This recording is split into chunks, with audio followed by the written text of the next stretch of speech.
Akalar jumadan chiqqanimizda xuddi shunaqa holatga ko'zim tushib qoldi. Biz birlashadigan bo'lsak, juda ham katta yutuqlarga erishamiz.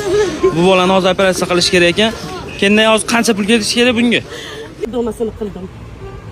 Bittasi qoldi mana. Bolani qiynamay. Voy, qanday qilaman? Yordam o'zingiz birinchi. Qanday yordam kim beradi menga yordamni? Qilamay, bahona Yo'q, qiladi. kim yordam beradi? Bittasini qildim, bittasi. Xola, Yordamlayman. o'zi Ali siz bilgan ma'lumotlarni aytib o'ring. Ali jentralar deysiz aka.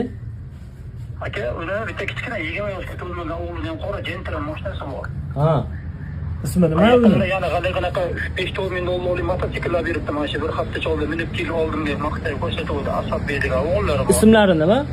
Asadbek, a? Asadbek degan o'g'illar. Shu videoda ko'rib turgan bolalaring hozir qiyin ahvolda. Biz bu bolani ularning qo'llaridan olishimiz kerak. Biz ijtimoiy tarmoqda ko'rib turgan yuqori turuvchi organlar, bolalar ombudsmani va shu masala bo'yicha mas'ullar sizlardan iltimos qilib qolardik. Biz bu bolani ularning qo'llaridan olishimiz kerak.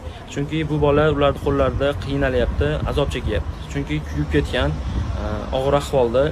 Bu bolani 1-2 yildan beri sovuqda ham, issiqda ham oyoqlarini ochib, kuyib ketgan joylarini ko'rsatib, pul topish maqsadida bolani ko'rsatib yurishadi.